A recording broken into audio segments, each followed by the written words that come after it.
오늘 우리에게 주신 하나님의 말씀 보도록 하겠습니다. 민수기 18장 1절로 7절까지의 말씀입니다. 생명의 샘과 8월 15일 화요일 말씀 레위인의 직무 함께 읽겠습니다.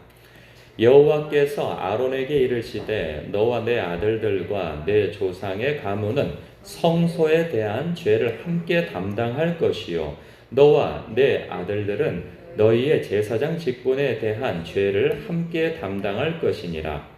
너는 내 형제 레위 지파 곧 내 조상의 지파를 데려다가 너와 함께 있게 하여 너와 내 아들들의 증거의 장막 앞에 있을 때 그들이 너를 돕게 하라. 레위인은 내 직무와 장막의 모든 직무를 지키려니와 성소의 기구와 제단에는 가까이 하지 못하리니 두렵건대 그들과 너희가 죽을까 하노라. 레위인은 너와 합동하여 장막의 모든 일과 회막의 직무를 다할 것이요 다른 사람은 너희에게 가까이 하지 못할 것이니라. 이와 같이 너희는 성소의 직무와 제단의 직무를 다하라. 그리하면 여호와의 진노가 다시는 이스라엘 자손에게 미치지 아니하리라. 보라, 내가 이스라엘 자손 중에서 너희의 형제 레위인을 택하여 내게 돌리고 너희에게 선물로 주어 회막의 일을 하게 하였나니 너와 내 아들들은 제단과 휘장 안의 모든 일에 대하여 제사장의 직분을 지켜 섬기라. 내가 제사장의 직분을 너희에게 선물로 주었은즉 거기 가까이 하는 외인은 죽임을 당할지니라. 아멘. 오늘 말씀은요, 하나님께서 친히 대제사장인 아론을 불러서 제사장과 그리고 대제사장 그리고 레위인 간의 업무가 이 성막 안에서의 업무가 더 엄밀하게 구분되어 있음을 재확인시켜 주심을 봐요. 이미 하나님께서는 율법을 제정할 때 이런 모든 업무 분장과 그런 구획을 다 정해 주셨음에도 불구하고 일전에 보면 고라 자손이 레위 지파 안에 고라 자손이 반역을 일으켰죠. 고라 자손만 그런 게 아니라 그러한 분리되어진 마음, 반역되어진 마음은 전 레위인들에게 골고루 있었던 것이죠. 그런 것을 하나님께서 향로를 통해서 하나님께서 아론과 그 제사장을 하나님께서 세우셨음을 모든 사람들에게 천명하시죠. 그리고 난 이후에도 그들이 여전히 반역을 하고 할 때 하나님께서 아론의 쌍난 지팡이 사건을 통하여서 모든 백성들 그리고 레위인들에게 내가 세운 이는 바로 아론이다. 그리고 그들을 내가 대제사장과 제사장으로 분명히 세웠다 하는 것을 모든 사람들이 보여 알도록 그 증거를 확실히 보여주셨던 거죠. 그랬을 때 이제 레위인들은 아론의 말을 들어요. 이전에는 안 들었어요. 너나 나나 똑같은 거 아니냐. 우리도 하나님의 임재가 있고 너도 하나님의 임재가 있지만 너만 있냐? 우리도 있다. 우리도 하나님의 백성이고 너도 하나님의 백성인데 왜 너만 더 그 권위가 있고 왜 드러나는 직분을 너만 갖느냐? 우리도 다고 이제 이런 어떤 반역이 있었던 것이죠. 이제 하나님께서 이제 교통정리를 다 해주셨어요. 그래서 또 레위인들 전부가 마음이 이제 물렁물렁해졌죠. 이런 상황에서 아론을 불러서 이제 그 레위인들을 이제 분명하게 내가 교통정리를 해 주었으니 그들의 역할이 무엇이고 너희들의 역할이 무엇인지 분명히 알도록 하라 하는 의미에서 이 말씀을 하시는 거죠. 그래서 1절에 보니까 여호와께서 아론에게 이르시되 너와 내 아들들과 내 조상의 가문은 성소에 대한 죄를 함께 담당할 거라는 거예요. 그러니까 여기서 보면 레위 지파라고 하는 것은 큰 범위 있는 거예요. 그 속에 아론도 들어가 있는 거예요. 그런데 그 아론을 하나님께서 특별히 택하셔서 너와 네 집안은 제사장 집안이다. 그래서 아론 너는 대제사장이고 내 아들 중에 큰 아들이 대제사장을 물려받고 그리고 다른 아들들은 제사장인 거예요. 그래서 성막 안에서 속죄에 관련된 모든 번제되어지는 일들 그리고 거기서 피를 취하여서 피를 뿌리고 바르고 그래서 속죄하는 일 그리고 성막 안에서 분향단과 그리고 촛대 그리고 떡을 교체하는 그러한 일 그리고 1년에 한 번 대제사장이 지성소에 들어가서 온 백성들의 죄를 속죄하는 일, 이러한 일들은 아주 고유한 업무인 것이죠. 이 직분은 누구도 대신할 수 없는 거예요. 그런데 이 일에 있어서 거들어줘야 하는 사람이 있어요. 그들이 바로 레위인들이라는 거예요. 그래서 너는 너와 네 아들들과 네 조상의 가문, 즉 레위 지파들은 이 속죄에 관련돼서 함께 감당할 것인데, 너와 네 아들들은 너희의 제사장 직분에 대한 죄를 함께 담당할 것이라. 그래서 레위인 가운데에서도 아론과 그리고 대제사장과 제사장 그 직분을 딱 여기서 나눠주는 것이죠. 그래서 2절에 보니까 너는 내 형제 레위 지파 곧 내 조상의 지파를 데려다가 너와 함께 있게 하여 너와 내 아들들의 증거의 장막 앞에 있을 때 그들이 너를 돕게 하라. 그들이 누굽니까? 레위 지파 사람들이죠. 그러니까 레위 지파 사람들이 너희들의 업무를 돕도록 하라. 그 말씀을 하고 있어요. 3절 레위인은 내 직무와 장막의 모든 직무를 지키려니와 성소의 기교와 제단에는 가까이 하지 못하리니 두렵건대 그들과 너희가 죽을까 하노라. 그러니까 제사장과 대제사장은 성막 안에 들어가서 일할 수 있어요. 그리고 번제단에 그 관련된 일을 할 수 있어요. 그런데 그 레위 지파 사람들이 제사장과 대제사장의 업무를 돕지만 대제사장과 제사장이 하는 그 성막 안에서 들어가서 그 직접 만질 수 있는 일을 대신 할 수는 없다는 거예요. 만약에 성막 안에 들어가서 그 일을 대신하려고 했다가는 죽게 되어진다는 그 말씀을 하고 있는 것이죠. 그래서 제사장과 대제사장의 업무는 누구도 대신할 수가 없는 거예요. 아무리 옆에서 거둔다 할지라도 그것까지는 할 수 없다는 것이죠.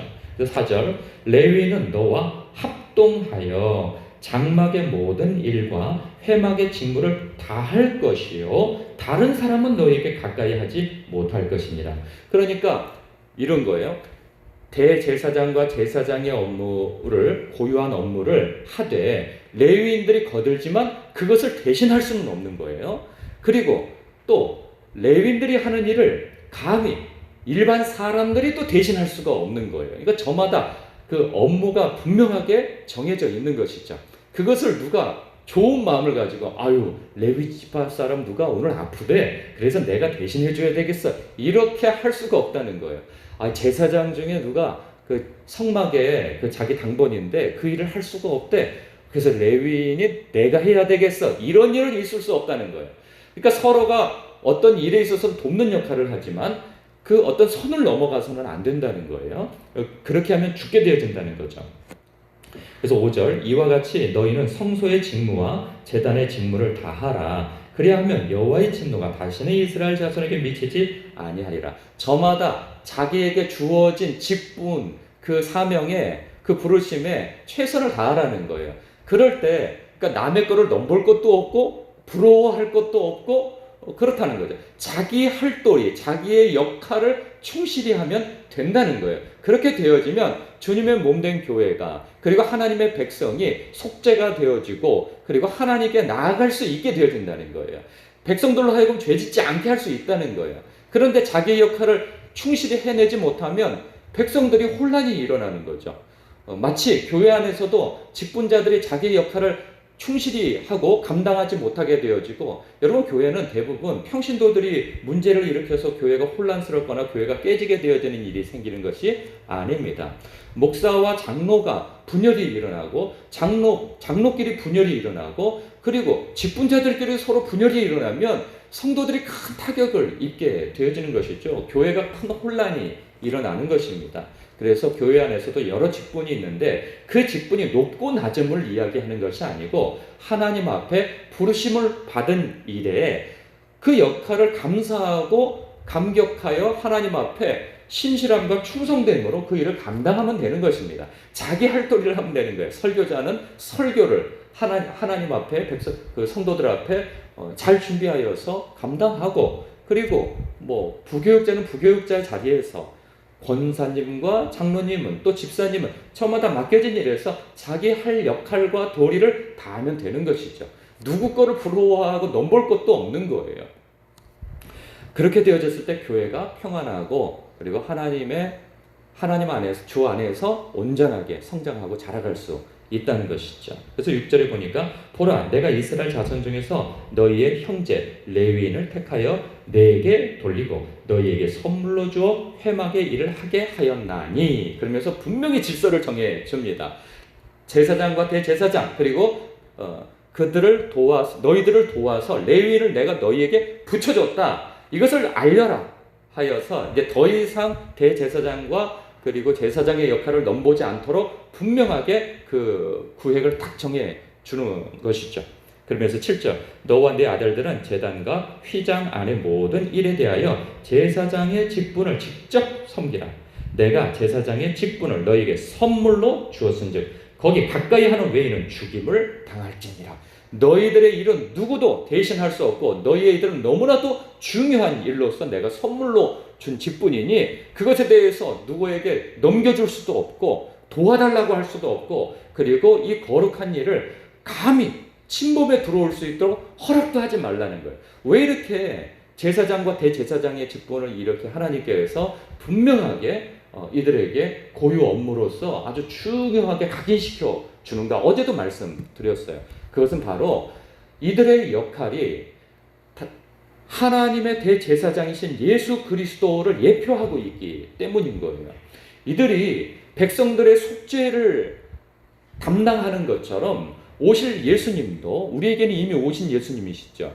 예수님께서 모든 백성의 모든 사람들의 죄를 대속할 그런 대제사장으로 오실 것이기 때문에 이들의 역할은 예수님이 오시기까지 예수님을 예표하는 그런 역할을 담당하기 때문에 누구도 그 자리를 대신할 수가 없는 거예요. 예수님 외에 누가 대신 십자가를 질 수도 없는 것이고 누구도 예수님 외에는 길이요 진리요 생명 되실 수가 없는 거예요.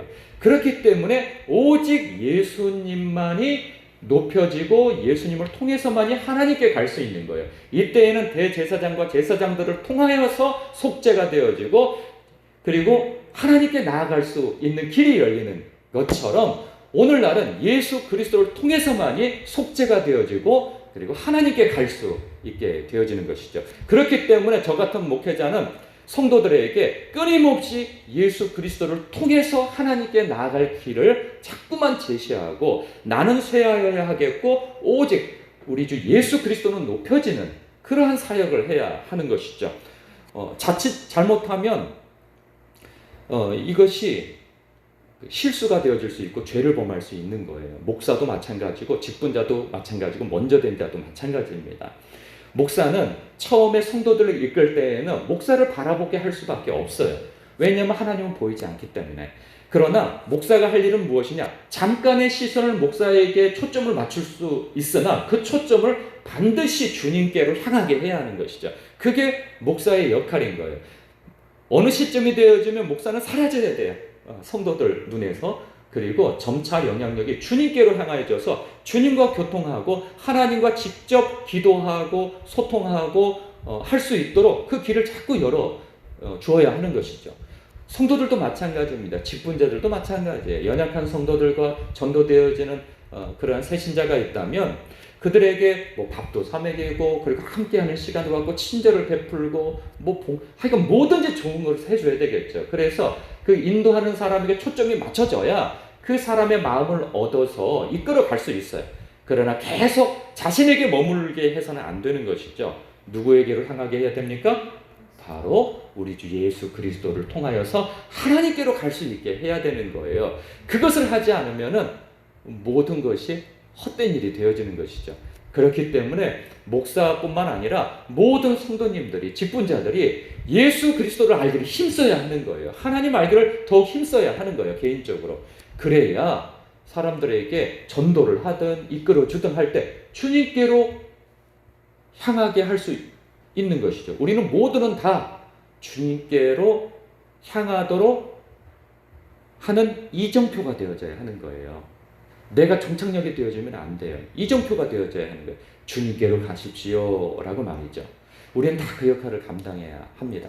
그 역할을 감당하기 위해서는 내가 먼저 왕같은 제사장으로서 주님 앞에 서야 하고 주님 알기를 더욱 힘쓸 때 우리가 다른 사람도 주님께로 이끌어 그 이정표, 복음의 이정표 역할을 잘 감당할 수 있게 되는 것이죠. 오늘도 영적인 싸움이 있고 그리고 우리에게 맡겨진 영혼들이 있습니다. 그러한 사람들이 주님, 나를 만나주신 주님, 그 사람도 만나 주옵소서 라고 하는 중보자의 역할을 오늘도 잘 감당하시길 주님의 이름으로 축복합니다. 기도하겠습니다.